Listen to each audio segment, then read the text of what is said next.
Good afternoon, everyone that is online with us. My name is Jessica Parker White. I'm the Education Coordinator at CMC Arts. That's the Caribbean Museum Center for the Arts. And we're really excited today to have Ms. Nicole Canegata on our Zoom call here today. It is April the 6th, and she is our last one of our Exploring Art Career Pathways for the year. We're wrapping this up in April. We know May is a very busy time for students with graduations and proms and exams.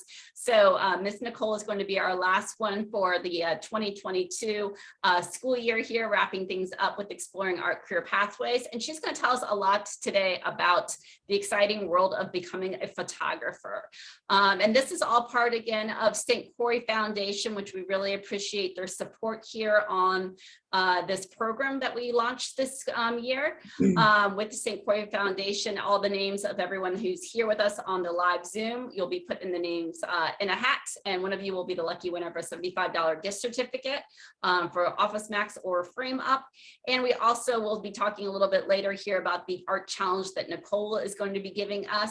And with that art challenge, you have the excitement of a $150 gift certificate, but you also get to do a little job shadowing here with Nicole, where you get to follow her and find out firsthand about photography. So we'll find out a little bit more about that later on in the Zoom. But right now, let's give a warm welcome to Ms. Nicole Canegata.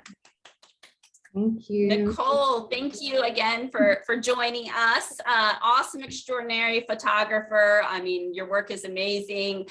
You've definitely been a part of the community here in many ways. So I will let you go ahead and share with the students a little bit about you were born and raised here on St. Croix, correct? Yes, I am. And I just want to thank you for having me, the museum, CMCA, St. Croix Foundation, and thank you for the students that are present today. So my journey to become a photographer is a little long-winded and not so straightforward. So I'm going to share that with you, and hopefully you bear with me, because this is my first Zoom presentation I've ever done. And I don't usually love public speaking, but I'm excited to share what I know and how I've gotten to where I am today. So a little bit about me. I was born and raised on St. Croix, and I'm currently based here where my business is. And my dad's family goes back 5 generations. So I feel a very deep connection to my ancestral lands and our Crucian culture and my beautiful island community. And I'm so fortunate, I know you guys are all fortunate to live in such a beautiful place. So always remember that and don't take that for granted. Interesting story. I would say that I've lived all over the island, but I have a special affinity for the downtowns of Christiansted and Frederiksted, because I grew up between both towns. My dad's family is from Christiansted town and my mom's family is from Frederiksted town. And a little interesting fact, when the year of Hurricane Hugo, I was living in the old Danish colonial house right next to the museum that's dilapidated right now. But it's so interesting to come full circle and to have this connection and to be here today. So I just wanted to share that. I would Well, I appreciate that story, Ms. Canegata, and I have a feeling, I'm hoping that some of the students here online, I know that they'll be giving back to their communities as well too, as they become artists themselves, and hopefully they'll be the ones that will be sharing their knowledge with future generations here too. So thank you, Nicole. Yeah, perfect. And if you guys have any questions, you can always, raise your hand and let me know. I can stop. I can go on. I am quite full of details. So, but I will share that I come from a family of very talented artists. However, I never considered myself an artist for most of my life. I never took a formal art class or photography class growing up. So it's something that I never identified with. However, I always had a deep appreciation for the creative arts, whether it was writing, whether it was a theater, visual arts. I loved the arts, and I was always surrounded by the natural beauty around me. So with that said, when I was younger, I was on the other spectrum of wanting to become an archaeologist, because I was inspired by the Indiana Jones movies. And I knew that travel would be something that I wanted to do. when I grew up. So I went to country day school, and when I graduated from there, I had no idea what I wanted to do, as most of us don't know that at that age. And so even when it came down to applying for colleges, I was pretty lost in that process. However, I decided to go to a school that gave me a lot of scholarship money, and it was far away from St. Croix because I wanted to get away. Most of my classmates were going to Florida, and I was not trying to be close to them. So I ended up going to Duquesne University in Pittsburgh, Pennsylvania. I had not visited the school or the city, and I just went on a whim. And boy, was that quite a drastic change for someone coming from here. I would say cold weather is not my forte, and I could never see myself living in a cold place again. But when I was there, I was in their liberal arts program, and I had unofficially changed my major a lot of times during my first 2 years in school. And I would say my advisor was like, "What is going on with you?" Huh? Somebody had a question? What is going on with you? And I was like, I just don't know what I want to do. I mean, who knows? But I knew that I was interested in history. I loved ancient cultures and civilization. So my school came out with a major, I would say, during my junior year, and it was called International Relations. And I decided to do that because it sounded great. I had already been taking all these history courses and courses that would be applied to that major. And so my concentration ended up being history, and my minor ended up being classical civilizations, the ancient cultures and whatnot. And so I got that done because it was something I was good at, something I was interested in. And I thought I would see myself working for the United Nations and move to New York City after I graduated from college, which did not happen. But while I was at Duquesne, I knew that I had to study abroad. And that was something that I was going to make happen for myself. I discovered while I was there this program called Semester at Sea. And I don't know if any of you have ever heard of it. Have any of you heard of it before? No, not some of you. Okay. So Semester at Sea. Oh, say that again. I haven't heard about it. Okay. So Semester at Sea is a program where I essentially lived on a cruise ship type vessel with 640 other students from all over the United States. And we circumnavigated the globe for 100 days and visited 10 different countries, which was the most amazing experience of my life to date. So if any of you want to study abroad, I highly recommend that program if you want to travel and see the world in a short amount of time. So say the program again. I've heard of it, and I just want to type it in the chat so they can look it up afterwards. It's called Semester at Sea, and it's through the Shipboard for Institute Education. Institute of Education. And I can also send you a link if you guys need that as well. But while I was on Semester at Sea, 9/11 happened, and that changed the trajectory of our entire course, where we were going. And it added so many different layers to me understanding what it meant to be an American traveling abroad, even though I don't identify as being West Indian, but that's for another conversation. But I would say that there were so many things that I gained from that experience. And the two things that I ended up taking with me and I still love today are travel and photography. I knew that they would be lifelong passions. So I mentioned that program because that was what solidified my passion for photography, because I documented and I took photos of all the places that I went to. And, when you're traveling, you want to document that. So Nicole, real quick, I just want to see a show of hands from those of you that are online with us. How many of you have traveled, even if it's just, even if you're just going to St. Thomas, how many of you love using your cell phones, love using your devices to capture and record, if you will, your travel experiences? That's amazing. I don't really have a camera. I have a camera that I could use, but we need to get a new battery for it. Okay. Yeah. But you've done it before, Kai. Oh, sorry. I was just asking, you've done it before. You've helped to document the family vacation or the trip that you've been on. Yeah. Okay.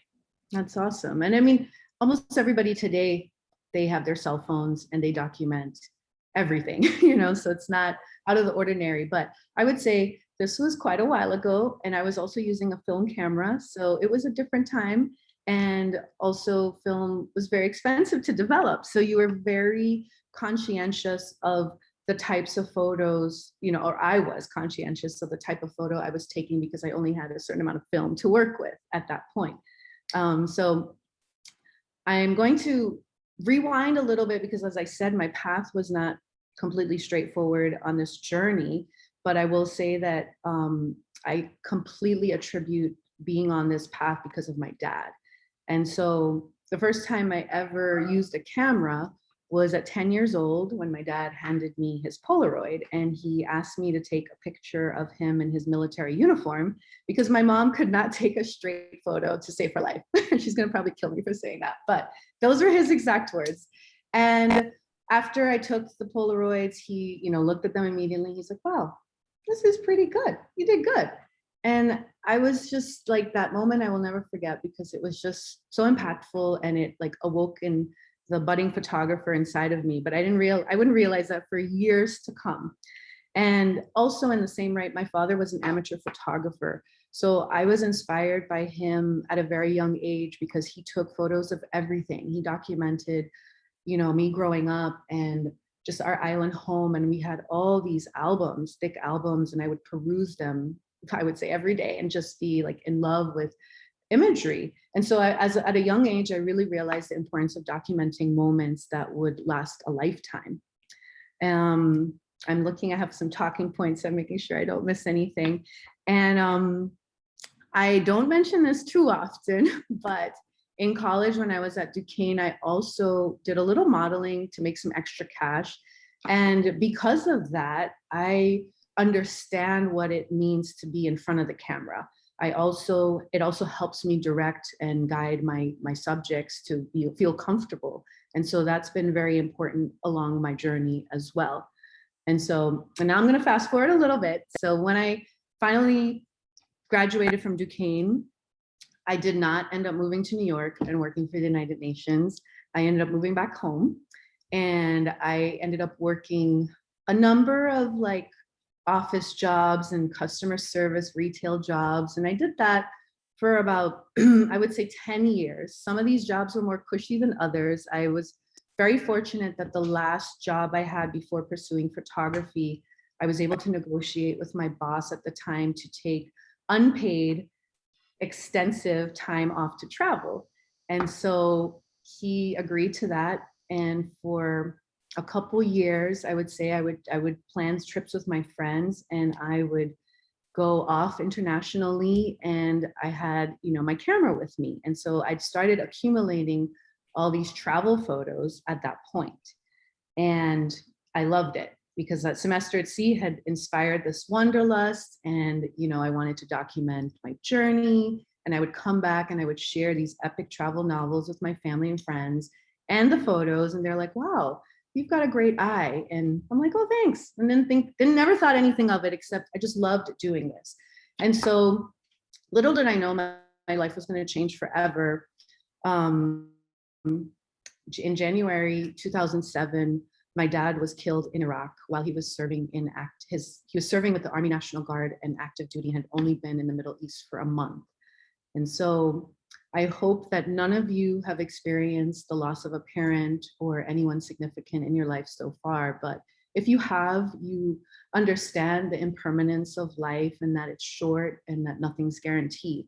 So with that, death is never easy, but out of that pain and grief, it was this jumpstart to really inspire me to live my life more fully. And so with that, I decided, well, I'm going to travel by myself, and I'm going to buy my first digital SLR camera, and I'm going to go off and do this and not wait for anybody. Because traveling at that time as a woman solo was very different. We didn't have social media. Facebook was just getting started. So a lot of things you had to rely on, maps, you had to rely on books, and it was just different. It could be a little dangerous for a woman. And I knew what I was getting myself into, but I was ready. I just wanted to live life more fully, and I didn't want to wait on anyone anymore. So I would say that I was able to, you know, take from this really painful experience and create something that has been impactful and lasting in my life. And so I think that it's really important to share that. And then I'm gonna fast forward a little bit again, because I would say in 2010, I befriended and met a fellow artist and curator. Some of you may know who he is. I know some of you know who he is, but Francis Thomas Capone. He is currently the art instructor at Good Hope Country Day. And at the time, he had just moved to Island and he was opening up an art gallery in downtown Christiansted called Machete Art Studio. And so he discovered 2 of my prints that I had submitted or donated to Walsh Meadow Gallery for a fundraiser to raise money for the victims of the earthquake in Haiti at the time. And he came up to me and he's like, "Is this your work?" And I was like, "Yeah."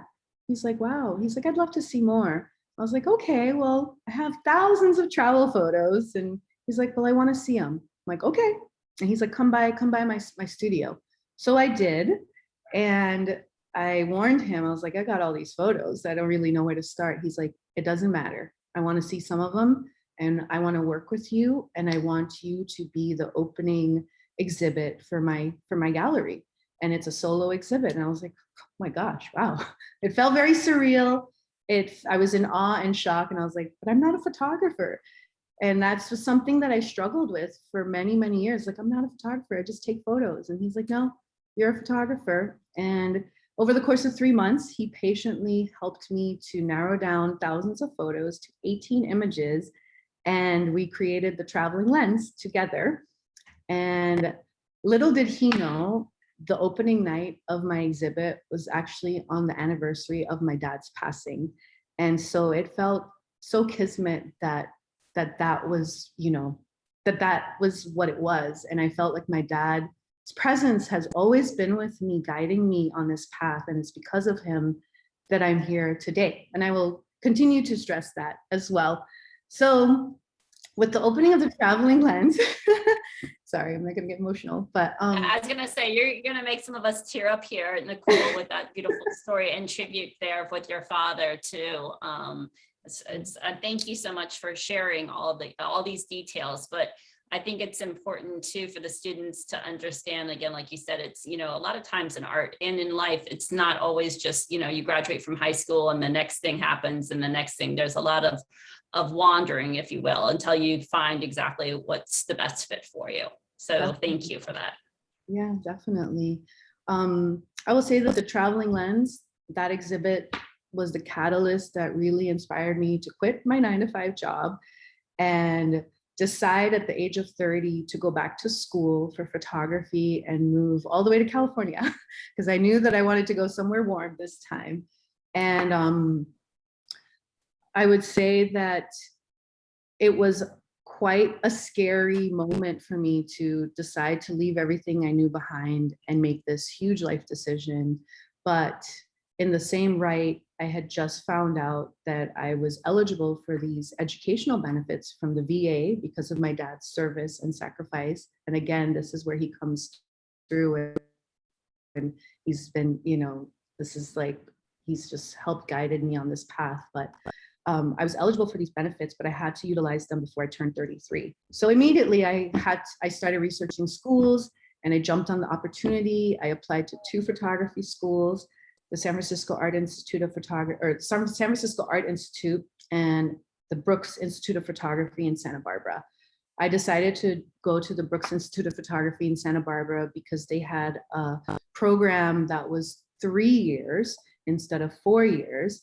And because I was coming in with a existing degree, I would be able to finish up this program in 2 years. So it made sense for me. And Santa Barbara, it was beautiful. So again, I moved there without even visiting or seeing the school or the town. And thankfully this time around, it was a success, unlike Pittsburgh and Duquesne the first time around. But I will say, because I came into my program with an existing degree, the program was not set up that way. So I'm an older student. Most of the students that were there were starting off their education for the first time. And so because I didn't have to take any general ed classes, I had all photography classes, which was super intense and not what my advisor would have recommended. And she said, you're setting yourself up for failure, essentially. And I said, well, I don't have a choice. Like, I have to complete this program in 2 years, and I've just sold everything and quit my job and pulled my life savings to make this happen. So this has to happen. And so I also wanted to let you know that any art program is not for the faint of heart. So you have to be really serious about what you want if you decide to be on this path, because my school specifically, only 20% of the people that enroll in my program actually graduated. So it weeded out a lot of people that were not serious about that career path. And I would say throughout my 2.5 years that I was in the school, I did not think that I was going to make it. And every day I thought I was going to quit. And I was not sure. I was like, I don't even like photography anymore, and I can't do this. And it was just stressful. I had a couple of mental, emotional breakdowns. However, thankfully, I had a great support system that made sure that I did not lose sight of my goal. And I would say I graduated 1 semester later than planned, but I did it. And I didn't even think that I was going to be able to do it. And I was just so like relieved. And I was like, okay, I don't even know if I want to be a photographer anymore, but I completed this program and I proved to myself that I could do this. So I say all of that to say that life throws you curveballs. It's not easy at times, but if you have a goal in mind and you work hard and you persevere and you have a great support system, anything's possible. So just remember that. And so here I am, 9 years later. I am running my photography business. I'm a creative entrepreneur. I will say I'm a commercial lifestyle destination photographer. I specialize in architectural spaces, portraiture, lifestyle and branding, weddings, and special events photography. And just make sure that I'm sticking to my notes. And like I said, in many ways, I wouldn't be here without my dad's, his life, his service, his inspiration, his guidance and whatnot. And I feel really fortunate that I am able to do what I love and sustain myself. So I work with a variety of clients. I'm going to share my screen so that you can kind of see. Okay, I hope this works. Let me know. All right, yeah. I'll let you know. Can you guys see? Oh, share. Let me share it. Yep, hit the share button. There you go. Okay, awesome. Now we're seeing your website. Yes, so this is the home page of my website, and I work with quite a variety of clients. It keeps my work interesting and fulfilling, thankfully. And I want to let you guys know, like, my job is really important. I tell stories, I create magic, I evoke emotion, I document and archive the intangible to last a lifetime. And there's power in all of that. And I realized that my job is not just taking pretty photos, which I enjoy doing, or capturing moments, but it's all about digging deeper to understand the connection of our humanity. And so I want to inspire all of you on your journey to make good choices, to dig deeper, to find meaning and understand your purpose in life, and to always listen to your gut. Like, just always know that your gut is always right, and to realize that the importance and the power of the arts, because you're here today, obviously, because you're interested in art in some sort of fashion. And so I hope that my story will inspire you guys to, pursue whatever it is you want to pursue. And I'll just share really quickly as you can see on my homepage, I shoot, as I said, architecture, people, I shoot food, I shoot some fashion, couples. This is my commercial website, but I also, here we go, shoot weddings. And I would say, living in St. Croix in this destination market, this is probably the bulk of the work that I get right now. And I'm really fortunate to stay busy even during a pandemic, because this you know, I get clientele that are coming from away. I also get clientele that live on island. So it's really great that I'm able to work despite any sort of outside forces, thankfully. And with that said, I'm going to talk a little bit about my business because I'm a one-woman show, which can be very challenging at times.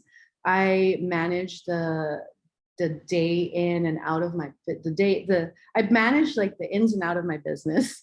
I tackle the administrative tasks at hand that I don't particularly love, but it's important. And I also produce and deliver all the creative stuff, which, you know, is what I'm trained to do.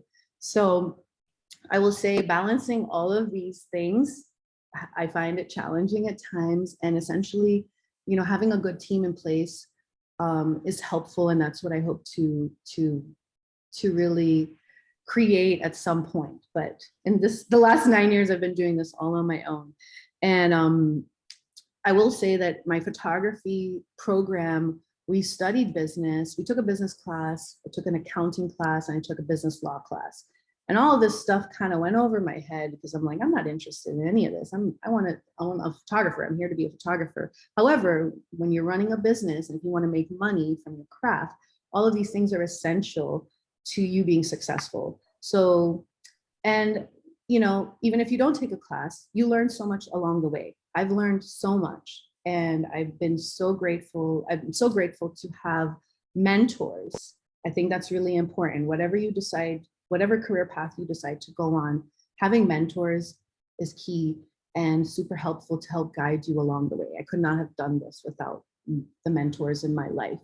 And I will say, like, I'm constantly educating my clients on my process. So everybody wants their photos like yesterday. And I realized the urgency, I realized the excitement. However, you can't rush an artist with their craft.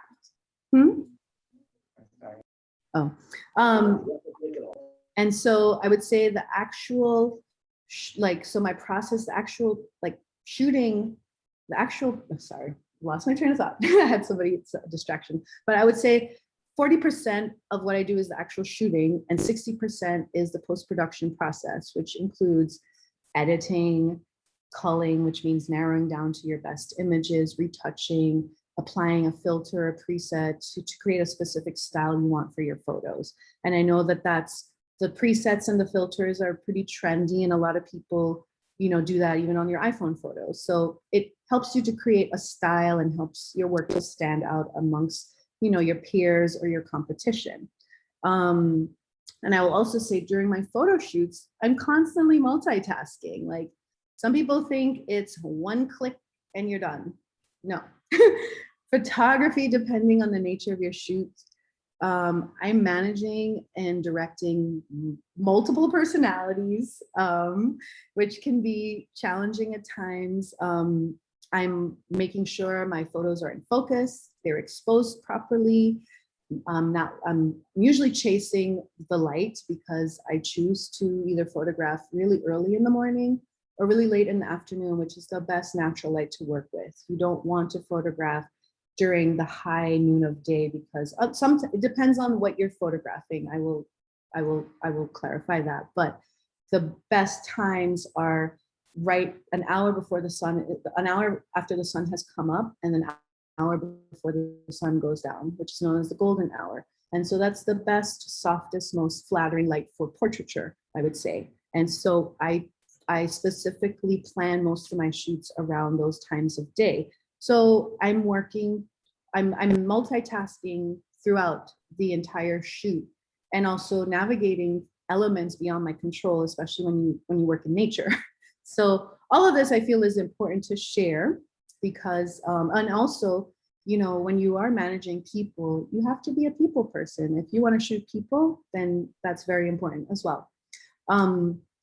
I will also let you know with my post-production process, I subscribe to Adobe Creative Cloud, and I do most of my editing in Lightroom, Adobe's version of Lightroom. And that's where I catalog my photos. I cull, which is another word for narrow down. I actually edit them and I archive them in that program. If I need to do any more in-depth retouching, I go through Adobe Photoshop and use that program, which is not super intuitive, but if you guys have the option to learn that program, the sky's the limit and it will come in super handy.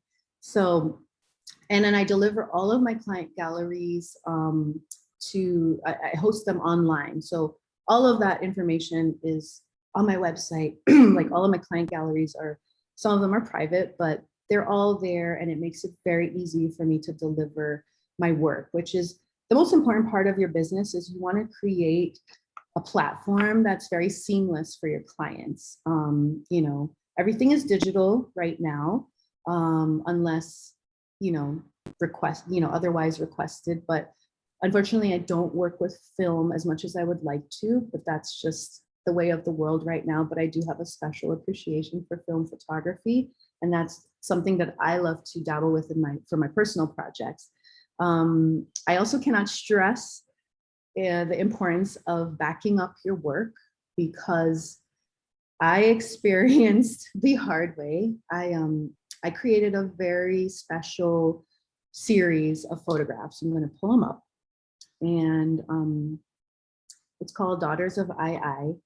And I was inspired to create this body of work, and this was a personal project that I created during the onset of the pandemic. So I had the time, and I had this vision during a meditation that I had, because I was meditating every day and wanting to create something different. And I knew that I wanted to create something that was really honoring the feminine and the matriarch, but also showing that there are healing aspects to this, and also tying in my ancestral lineage and history. So this specific body of work incorporates all of that. However, I lost it, all my original files, because it was on a hard drive that was partially backed up. And so it fell while I was traveling on a tiled floor, and I lost about 80% of the work I created in 2020, including this body of work, which I was heartbroken, and I'm still getting over it. But that's why I say, you know, I can't stress the importance of backing up your work. And I'm going to end my little discussion about my journey before I give you guys a little lesson to help prepare you for your challenge. I will say that, and I'm not sure what you guys are working with, whether you have a digital SLR, a point and shoot, an iPhone, and I wanted to let you know that, you know, it doesn't matter the equipment that you have. Yes, the equipment, you know, can elevate your work to a certain extent, but it's really about your eye. So just always remember that your eye is the most powerful tool you have, and don't take that for granted. I mean, you can put a group of 10 artists in one room and everybody's going to see something different. So that's the unique power of, you know, who we are as humans, and really tapping into, you know, just your creative energy and understanding that this is your most important tool. So any questions so far? If anybody has a question you guys can ask, or you guys can also, you can send me a text message here, or a message. Actually, if you don't mind, Nicole, can you go and click on a few of those to enlarge the series, just so they can take a little bit more of a look and see the series itself, and the power again that you were able to create. This was about, I call this the daughters of II. And these three women, it's a mother and her two daughters in a sugarcane field. So it's really going back into our history, you know, conveying the hardships and the terrible atrocities that happened because of the sugarcane industry. But I wanted to show that this series of work is about healing that aspect. So there's sage, there's crystal, there's the machete. All of these things, these components are symbolic, and it's them coming together and really healing, you know, the past, and coming out of the sugarcane and feeling empowered, and really just, you know, feeling gratitude to be in the moment that we are today, which, you know, as women, surviving our history, but not forgetting it, and really like tapping into the healing component of it. And so for me, this was really important to share and to create, even though I lost it, but I still have these photos to share. And so, as you can see, it's a very powerful series. And those are all the images. Let me just make sure that hold on one second. Okay, there we go. Any questions? Any questions about that series and being able to create a beautiful moving piece of fine art here that she was able to do? And again, this is obviously, she did a lot of editing down because she shot so many images, and of course you shoot a lot and then you have to narrow down, which can always be really difficult. Like, is that hand, is it awkward doing this? Is we don't like this hair is out of place? Is the light falling on the face? So again, it's just looking with your photography eye essentially, and seeing if there's something that doesn't is not the best of the best when you're narrowing down, right, Nicole, as you're going through. And I mean, for this specific shoot, I'm also working with natural light, so everything had to be timed out. I did a lot of pre-production, which means that I went out, I scouted my location. It took a month for me to really produce this body of work, but I went out, I scouted the location with the help of some good friends. I had a test model to see what the light was looking like at that time of day, had the spot cleared out for the fire. So everything, there's so much thought that went behind this specific body of work. And this, for me, was a personal project, which I forgot to mention. My instructors in school always encouraged us to shoot personal projects in the midst of client projects, because those are the imagery, or those are the type of work that really fuels your passion and inspires you. So like, I am constantly working on client work, and I forget this at times, but then, in the midst of that, if I see something, I'm going to shoot it, and I shoot it for me, whether the client's not going to get that, but it's for me. And so I think that's really important to emphasize as well. Can you share with us, because we kind of we saw a little bit of your wedding photographs, but do you mind clicking through so we can see some of your other ones as well too that you offer? So with the wedding photography, I'm taking a guess that they're finding you on the internet. Obviously word of mouth too is probably very important. And therefore they're contacting you and seeing these lovely images that you're able to capture, because it truly is, for most people, one of the biggest days of their lives. And so, to put that trust in a photographer, you want to have that relationship when the client's contacting you and having those conversations back and forth. So that way your day flows, correct? Yeah, so I would say I get most of my inquiries because of my website. When you, as a photographer, your website is your portfolio. You narrow down your best work to showcase to your client. You want to kind of keep it as concise as possible, because people lose their attention span these days. It's very minimal, and you lose people very quickly. So it's really important. I mean, this is a lot of photos, but in the wedding industry, it's a little different than the commercial world. So you see on my commercial website, I'll go back to that at some point. I have a lot less photos in my galleries because I'm just selecting the best photos for my client and potential clients to see. For weddings, it's different. You want to give a variety show. I mean, I work with, as you can see, all types of clients and people, and each day is different. And the most important thing I realized, with a wedding, there's a lot of pressure, and you can only do it once. And so you got to be really confident. You got to anticipate every single moment. You got to be on your toes. I'm like on an adrenaline rush on wedding day, and I am totally 100% present.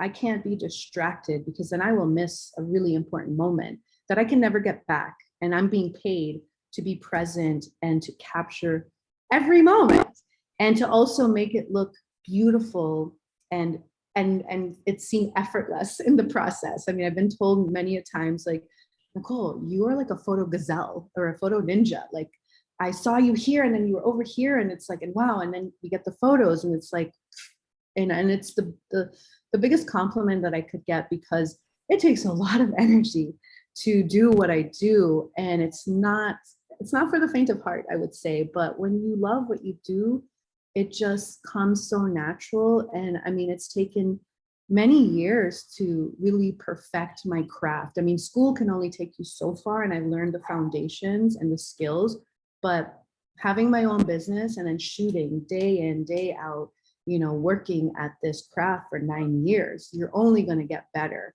And I'm always learning. I would say on every single shoot, I learn something new or something that I realize, oh, I should have done this instead of this. And then when I'm looking at my photos, like, oh, I missed that, but you know, next time I won't. And so you learn so much in the moment and in retrospect, I would say. So, and beyond weddings, I also do couples, like engagement sessions. I do anniversary sessions, which I'm just waiting for this to come up. And again, what's going on here? Sorry about that, you guys. Well, maybe I'll go to families. Let's see if that'll come up. I don't know what's happening here. 1 second. Looks like the internet.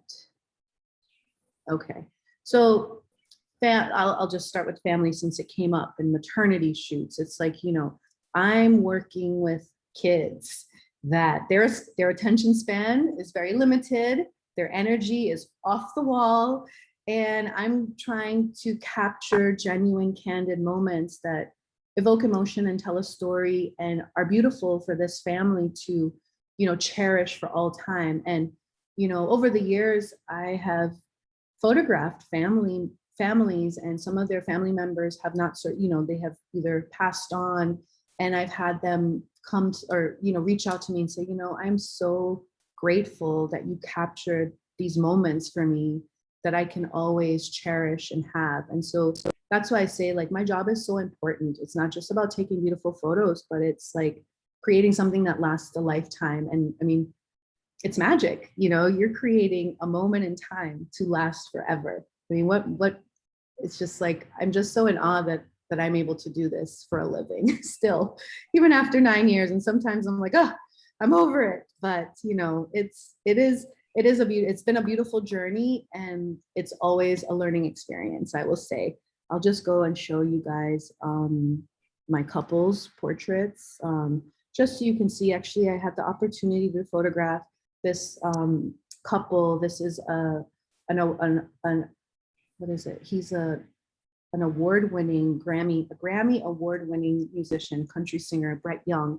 Him and his wife came to St. Croix on their honeymoon, and they stayed at a home. This is the background, a villa, I should say, that I photographed separately. And because that client had my information in the photos that I photographed, they reached out to me to photograph them while they're on their honeymoon. And so it was really amazing that I have, you know, I'm able to have, and it's not a repeat, well, it is a repeat client, but it's two very different projects. But, you know, I had an hour to capture this celebrity essentially, because I don't want to disturb him on his honeymoon.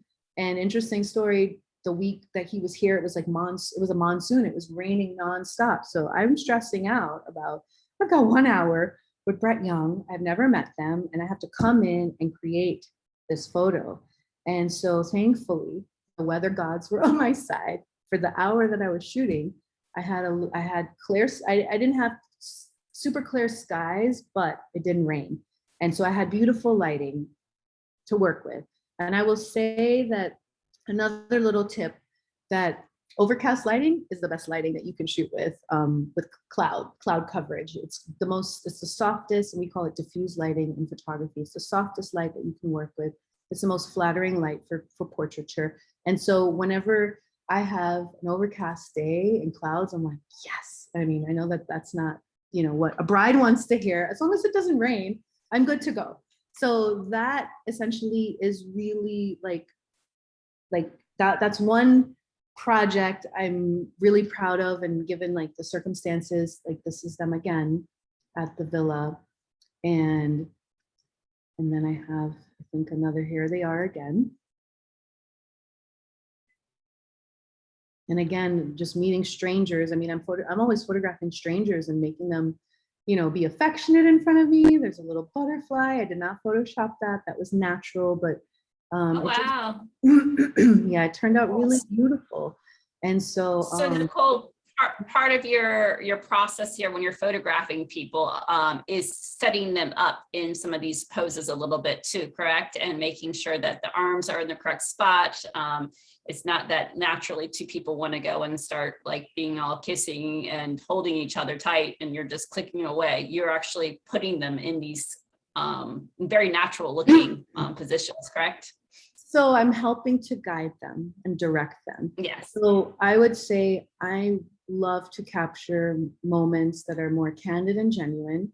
And I allow my couples, especially couples, like if I'm doing a couple session or engagement session, I want them to feel comfortable. So I kind of, I have them kind of go about and do their own thing. And I give them these prompts. I tell, I will tell the guy, like, I want you to whisper something in your lovely lady's ear that's going to get some sort of expression out of her. And so it's like these things so that people feel natural and comfortable. And then movement. I'm all about movement. So you don't want to have, your clients feel static, or I'm not about traditional posing, even though some people might like that. That's not my style. So I'm always incorporating movement, whether if my couple loves to dance, I'm encouraging them to dance. I'm encouraging them to take a stroll along the beach, holding hands, hug each other, kiss each other on the cheek or on the lips, whisper. And so it just creates this type of movement and naturalness to the photos. And I will direct, but I kind of allow my intuition to guide me and feel out the energy of like my clients whenever I do meet them. And before we actually have our shoot, I give them a questionnaire so I can get to know them a little more so they feel comfortable with me. I mean, somebody in front of the camera, you guys might relate. Not everybody's comfortable in front of the camera. It's scary. So, but I do my best to make the process as comfortable and candid and natural as possible. And as you can see, I think that I do a good job at it. So just from, just the people that I've been able to work with, and I'm grateful that people trust me to capture these moments for them. So yes. And I know I'm sorry, Nicole. So those of you on the line, I'm just curious, is there anybody in here, the family photographer that your parents are always like, hey, we're going out, it's date night or something, or can they say take a picture of a younger sibling? Anybody in charge of the portraits at their house? I see a hand or two up. Okay, if you're not yet, then maybe that should be one of the things you should practice, is trying to, again, create, that same kind of magic here that Nicole's capturing. I was curious, Nicole, whether or not your clients in general, do you find that the pictures at the beginning of the photo shoot or more towards the middle or end are a little bit more, the better ones, if you will, once they get a little bit to know you a little bit better and relax a little bit? I would say 15 minutes. The first 15 minutes is them adjusting and getting comfortable. So those, and I mean, I just told a friend this like the other day. I was like, I create magic out of nothing. I mean, I work it, and I don't know, like I'm on top of, and I think it's just intuitive at this point, but if there is that moment, like it takes a couple, like I would say the first 10 to 15 minutes where people are still trying to get comfortable, and towards the middle and end, it's when the good stuff comes out and I'm able to just like, yeah, there we go. Because I don't want to leave a session ever feeling like I didn't get what I wanted or what they wanted. And even if I go over time, I'm really generous with my time. It's all about creating something that my clients are going to love. And that's what I strive for and aim for, because these are their photos. I am just pretty much like the messenger that captures this, and they're going to be the ones living with these photos forever. So I really want them to be the best photos that they can have. So sorry about that. I think hold on one second. My computer's about to die. I'm just trying to figure out why. Hold on one second. Well, while she's figuring that one out real quick, either in the chat or you guys can unmute yourself and let me know. I know that Nicole was saying that she's kind of concentrated right now on those portraits, but she also does food, Oh, yeah. She showed a little bit of the Let me travel, show- lifestyle, and commercial. Is there something that one person is particularly would like to see, maybe that we haven't gotten to see yet? Is anybody more interested in the architectural images? I know I've got Alexander, just based on what we did, and You the Promise, you were kind of more into architecture, if I remember correctly. Okay, we're seeing some of those now. So this is my architectural spaces, and I would say the majority of these photos were captured on St. Croix in the beautiful spaces, and then the last half of these photos were in California when I was in school. So from here on are places in California that I was able to photograph during the last semester at school, thankfully. So I have my specialty is architectural spaces, and I graduated from Brooks with a portfolio in architectural photography. And thankfully I went around to a couple different businesses, and they allowed me to photograph their spaces with, the understanding that they can also, these are photographs they get for free. So it was a win-win for both of us. And there's still some of the best photos I've taken and that are in my portfolio today. So this is architectural spaces, and then I'll show you guys some of So Nicole, can you explain to them why somebody would need to have an architectural picture of their interior of their building, or of their business or their home? Yeah, so architectural spaces are important for architects, interior designers, real estate agents, homeowners, travel and leisure promotions. So the spaces that I've photographed, I would say, all fall into those categories. Like some of my clients are architects, interior designers. I recently photographed Livongo Bay Resort, and it was mostly an architecturally themed shoot. And those photos were featured on Vogue.com recently, and they are promoting this new beautiful eco boutique resort. And so my job was to make the rooms look as appealing as possible. And I'll show you really quickly, just this is one. Okay, so here's the article. So it just kind of pulled it up. But there's my name right there. So, this is architectural photography. I'm showcasing the view and the space. I'm trying to make a potential hotel, vacationers want to come and stay in this establishment. That's actually not my photo, but here's one of the room. And so, that's, yeah, I don't know what else to say about it, but except, I'm photographing the shower and the architectural details and those design elements that went into this project, because I'm working with the interior designer, I'm working with the owners of the hotel, I'm working with the marketing director, and I have a shot list that they want me to accomplish, because this is specifically for a travel publication. And so these are the units, and what you saw up here were inside of those beautiful accommodations. So this is some of the work that I've had published. Like I said, I photographed Brett Young and his wife for Inspirato. That was my client. I also had photographed the villa, which they were staying for that same client. I did an internship with Santa Barbara Magazine, and with them, I shot a couple architectural spaces. I do branding photography for IB Designs, so you might have seen some of my work on the back cover of St. Croix this week. I had the opportunity to photograph a group of geologists that went to Anegada. They flew me to Anegada to photograph them and really document their process of studying tsunamis. And so this is part of that. This was the magazine, part of that project. This is a boulder that they said had traveled all the way from Portugal, I would say in pre-Columbian times, and it's about 14 tons, and it's in the middle of the island of Anegada. And that's just showing the force of the tsunami. So I learned so much during that specific project. And it's like, that's what I love what I do, because I can work with so many different clients. I photographed a colonial another architectural space for Antiques Magazine. This is in Christiansted Town.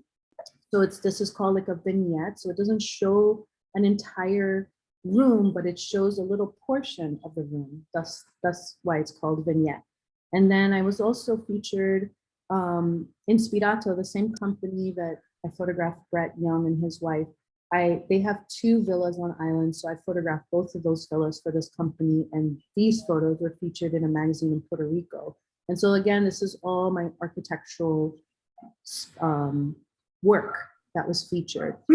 So I've been very fortunate. Nicole, I think we have a question, but I know that time is unfortunately we are at the 5:30 mark right this moment. So if probably, I know some people might have to leave the line. If we can probably go ahead and say what the art challenge is. And again, those of you are recording this, so you guys can go back and watch too. And then once she gives us the art challenge, we can go and maybe I'll dive in a little bit more of her portfolio as well afterwards. So that way, those of you that need to leave can do so.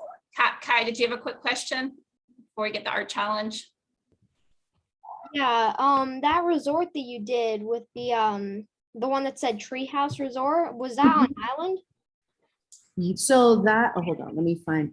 Yes, so it is called Lovango Bay Resort, and it's actually a key, nestled between St. Thomas and St. John. So it's part of the USVI, but it's not really on any of our islands. It's its own island. However, I would say that there was a community many, many years ago that existed there from St. John, and there was a school. There's also a cemetery on that island, and I'm still learning a lot more of that history. But yes, it's in the VI, to answer your question, and it's the newest resort that the Virgin Islands has had in 30 years, as the title of the article said. And so it's a big deal for them and for us. So yeah. Any other questions before I present the art challenge? And I had a kind of lengthy slideshow, which, hold on one second, let me find where, oh gosh, 1 second. Oh, here we go, okay. So I'm just gonna go through this quickly before I tell you what the art challenge is. Well, maybe I'll tell you what the art challenge is, and then I'll show you this slideshow really quick, because I know some of you have to go. So the art challenge is to create one image. I think we're having, wait 1 second, Nicole. I think we're having a little screen freeze here because your image is your website going down for a second, but we're not seeing the new slideshow going up. Okay, hold on 1 second. Let me stop sharing and then I'll reshare. So let me see if that'll work. Okay. But thank you for showing us. I mean, again, I think that's one of the most exciting parts about being a photographer is that there is so much variety is what you were sharing with us there, with between the travel, the lifestyle. You can do weddings, you can do portraiture work. So it's it's not a dull job whatsoever. And again, working with clients and getting to travel and seeing that new resort, Kai, and getting a firsthand look at all these amazing features that are going to be there at the hotel. It just must be a really, again, exciting career opportunities there as a photographer here on island, Nicole. Yeah, and fine art. Don't forget fine art. I do love to do that. Oh yes, and fine art too. So we'll share with them again the website, and so they can take a look, see at some more of your images too. Just there is you've got such a long client list here too. So congratulations on all your success. So okay, thank you. The photo challenge that I'm presenting to you guys is I want you to create one image using all or one of each of these 3 things I'm going to share, either shape, line, or texture. And I'm going to show you a couple images so that you have examples to understand what I'm talking about. And your subject matter can be nature, it can be man-made, it can be abstract, or the human form. So do you guys need me to repeat that? Yes, please go a little slower because I think some people are jotting notes down. Okay, so you are going to create one image and you're going to either use one of the 3, or you could incorporate all 3 of these in your image. but you're going to be focusing on shape, line, and or texture.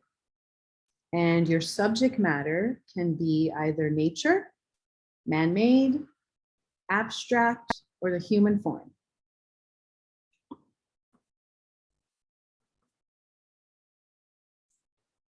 And you guys will be emailing that image to me. Again, it's just one image. So again, you're going to have to do that editing process, which I know is, at least for me, is a very painful process to try to edit things down. But no, we're seeing you. So you'll be editing down to just that one image, and you'll be sending that to me. I'll put it in the chat there. That's jessica@cmcarts.org. So that's who you'll send the one image to. And then I'll be sending that over to Nicole to figure out who our winner is for this challenge. So I'm just going to show you some examples of what I mean by, well, first I'll start with lines. So here are examples of leading lines, and lines can be very powerful as a design element. As you can see, this is man-made, this is natural, and so an abstract as well. This is natural. These are shadows on the human form. These are leading lines, and they all draw your eye into a specific area and focus in the photo. So I have a little slideshow. I know we're kind of out of time, but I will just share a little bit about just the power of lines, especially like if you are photographing the horizon. A high horizon line draws the eye into the image space, and it can create this balance. A low horizon line can emphasize the sky. Vertical lines suggest the feeling of power and strength. So, you know, these are vertical lines. This is essentially vertical lines. Diagonal lines suggest the feeling of movement and direction. Well, these are more diagonal lines. This is diagonal lines. This is, you know, there's movement and direction. So that's one example of lines. Shape and form. So here we have shape. This is more abstract. This is my photo that I created from incense burning. And this might be a little bit more technical for you guys to accomplish, but I just say play around. You know, photography is all about lighting. It's all about composition. It's all about your subject matter and making sure that you get your, you know, whatever you want in focus, that's where you want your clients or your viewers to really draw into the image. So again, you can use anything to create shape, as you can see. Do we have a question? No, I didn't know if we had a question. Okay. Again, the human form. This is another photo of mine. The best shape, I would say, we can work with. And, you know, this is a very famous photographer that used still life to kind of mirror the human form. So I'm showing you guys just examples to kind of get you inspired and thinking differently about the way you see things.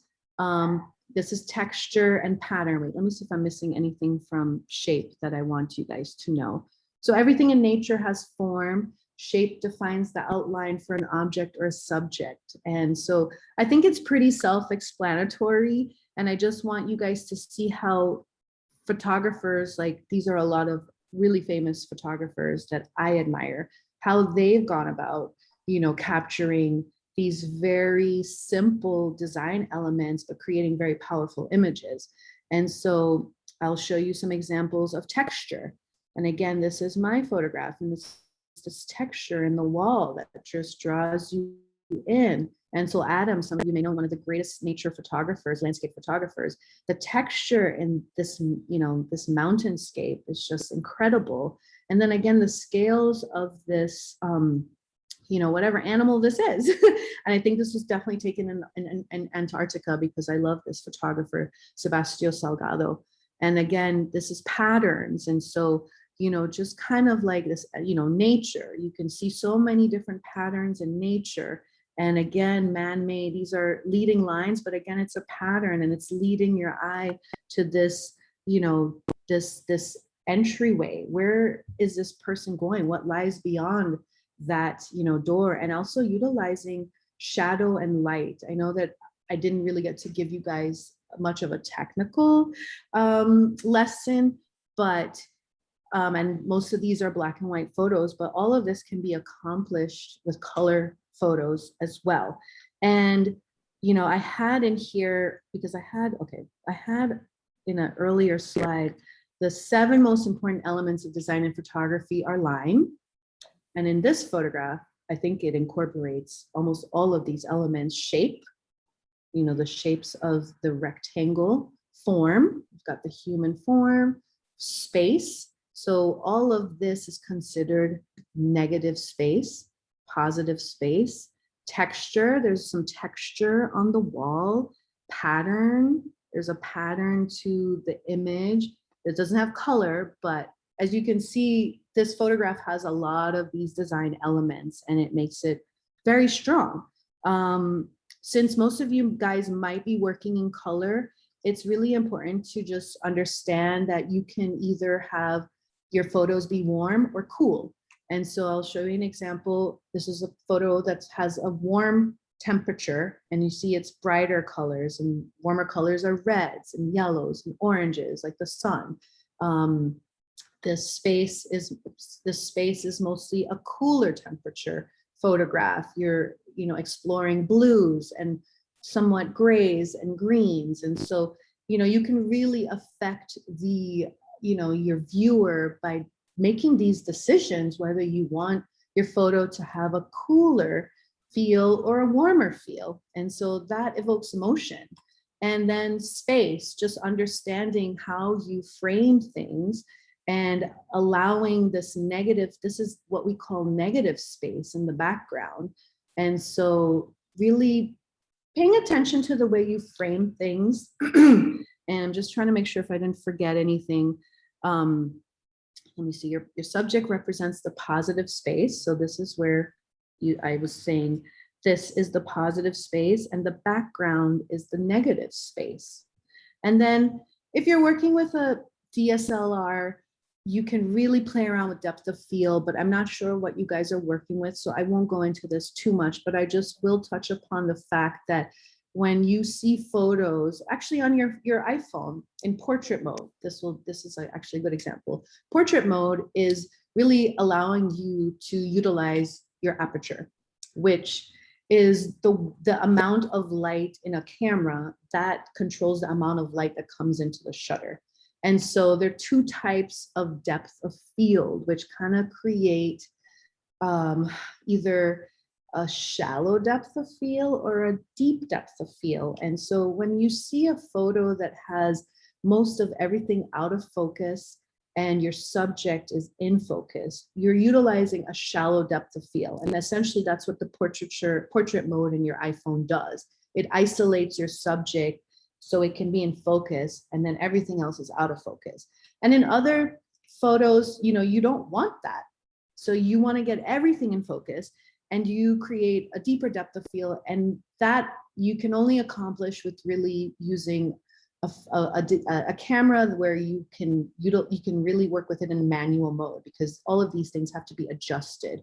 So that's for another time. But I also want to share what's really important is your subject matter. So, you know, your subject matter in this challenge is either nature, it's either man-made, abstract, or the human form. So what you choose to photograph is really important. You know, tell a story, evoke or stir up emotion, get people, you know, talking or questioning. Sometimes people create images that are controversial, and those are the most interesting images that you can find. So don't be scared to rattle people. That's what I'm trying to say. Create intrigue and communicate to your viewer. So I'm just going to show you a couple photos of just subject matter that I think, you know, for me, I'm just going to put it on the, I don't know if this makes a difference for you guys, but, but just, you know, subject matter that evokes and stirs up emotion. And some of these are very famous photographers, and these are iconic images. This one especially is an iconic image, Sally Mann. She used her children to do this body of work. It was very controversial, but you know, everybody who knows about Sally Mann recognized this image because it's super iconic. And so Fritz Henley, he lived in St. Croix, one of my mentors. I never met him while he was alive, but he's one of my photography mentors. Lived in St. Croix, photographed St. Croix in the 1950s. If you go to the coffee shop downtown, the new coffee shop downtown, VI Coffee Roasters, they have a series of his photographs of St. Croix on the walls. And it's, for me, I just love seeing old photographs because it takes you back to that time and place. And it really makes you appreciate, you know, just these moments. And so he photographed, oh my gosh, Frida Kahlo, famous artist. That's an iconic image of her. And I guess that's the end. Wait, hold on. So, I mean, I went through that very quickly. I just want to make sure that I didn't miss anything that. And Nicole, you could send that to me, and I can Yeah. send that on to students too, so they could take a little bit further of a look. Would you recommend then for this challenge, Nicole, would you recommend, you're showing us a lot of strong black and whites, and I'm sure part of it is from when you were in school yourself and you were doing film back in the day, it was black and white. Would you recommend then that the students, as they're doing this challenge, maybe take the color saturation off and focus it this as a more of a black and white contrast, or do you want to open it up that they can have color or black and white as their I think you guys have creative freedom to do whatever you want. I just chose this black and white photos because I love these specific images. And you can see, like, without color, these are still super strong and powerful. And for me, actually, with my client work, all I do is produce color imagery. But I have this affinity for black and white. So I leave it up to you. You can do whatever you choose. And I know that, yeah, these were all mostly black and white because I had put together this, and these were just kind of the images that worked the best. But you have creative, what's the word I'm looking for? Leeway. freedom? Yeah, freedom to do whatever you want. But I will say, what makes a good photograph, and to keep these things in mind, and I will share this slideshow with Jessica. Composition, it's how you frame things, what you choose to photograph in the frame of your camera. Lighting, and I mentioned to you guys a tidbit, I really shoot really early in the day or really later in the day. I don't really shoot during the high noon because the light is not as flattering for people. For buildings, it can create really cool shadows, and I didn't mention that before, but that is a caveat. Subject matter. So, you know, choosing something that's going to be interesting for you is really key. If you are somebody who pre-visualizes or gets inspired, like, you know, just do whatever you feel, you know, you want to, whatever you feel, you have creative freedom. But what's really important as well is focus. And so making sure that your images are focused and sharp in the areas that they need to be.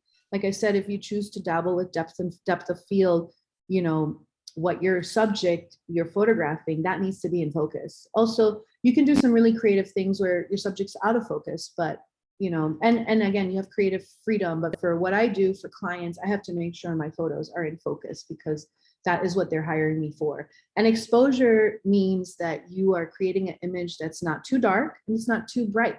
So you're finding that happy medium where the light is perfect.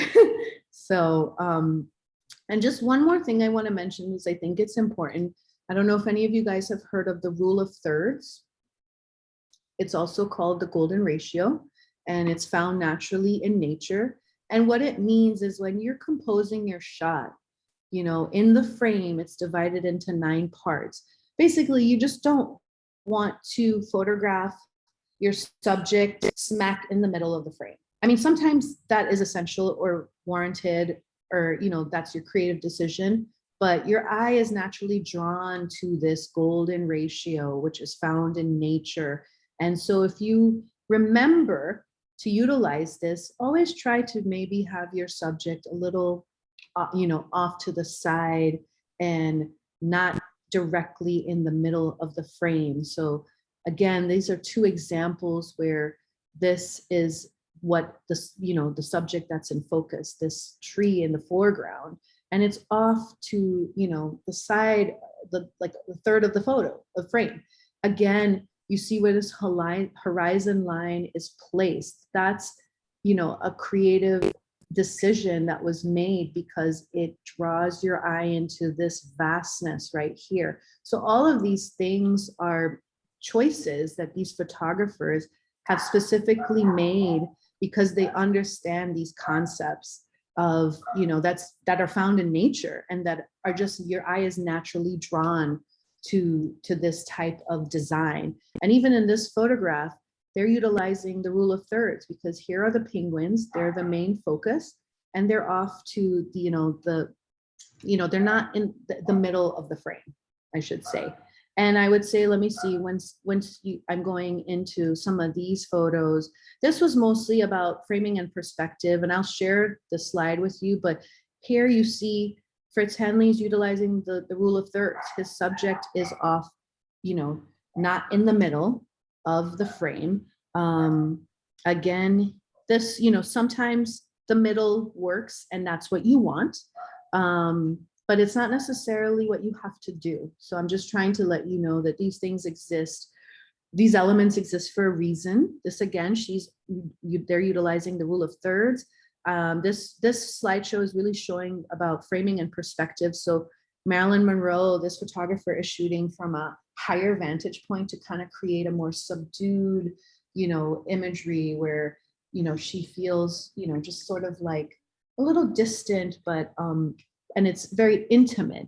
Whereas this woman, Cindy Sherman, is choosing to photograph her subject from a lower point of view, and it's making her seem more bold and more superhuman and superimposed. And so these are just some examples that, that I think make stronger images. Balance is everything. Again, this works where the subject is in the middle of the photograph because that's just what it is, but for the most part, as you can see, you have creative freedom to make these choices. And if you are utilizing symmetry, then some of this stuff you will want to have directly in the middle. You might not utilize the rule of thirds, but it's an option. And so just understanding these concepts can help you create stronger images. And so thank you, Nicole. I think, yeah, we'll share that slide show, and I know that our teachers will be excited to see the slideshow as well too. If you want to take us off the screen share, that way yes. You and I we can wrap up, then that would be great. Thank you. So again, thank you guys for coming for today. And Nicole, we can tell that you have a lot of passion and love for photography. And as you guys know, there is a lot to learn in photography. So thank you for giving us some tips and tricks at the end there too, sharing your portfolio and your whole journey of how you got here. So again, as we're wrapping up this series of exploring art career pathways, I think we've pretty much have heard the same thing from most of our artists, and that is, as you're trying to figure out who you are in the world, most of you have decided that you are creative people, that maybe when you're going off for finding that career, it might not be exactly a straight path there to success. You might be doing a little bit of wandering around, but hopefully, again, you can tell from Nicole and from the other people that we've talked to this year, and we're very grateful for everyone that we have met, from Kina Fleming for shoe design, James Knight, music producer, we had Debbie Sun for textile, and we had John Baku for graphic design. Everyone is very passionate about what they do, and so when you have that in you, it doesn't feel like work. When you have that passion and that love for what you're doing. So again, Nicole, thank you for talking to us today and sharing us your knowledge in photography. I look forward to seeing everyone's wonderful art challenge. We'll make sure that you guys have all that information. Again, it's one image, only one image. You have to do a lot of editing there. One image only. Again, that image can have a focus on shapes, lines, texture, or patterns, or you can combine them together. Mm-hmm. And again, that focus can be anything you find in nature, man-made, abstract, or the human form. So it's pretty much wide open. And again, Nicole said you can do black and white if you want to, or you can have that color option, up to you. But again, Nicole, thank you again. And thank you to St. Croix Foundation for helping to host for today. And we have that $150 gift certificate plus a time to job shadow with Nicole. And you can definitely tell you're going to learn a lot when you're with her for today, for that job shadow. So thank you, Nicole. And thank you to all the students. Really appreciate it. Thank you, guys. I hope you enjoyed that. I hope it inspired you. So.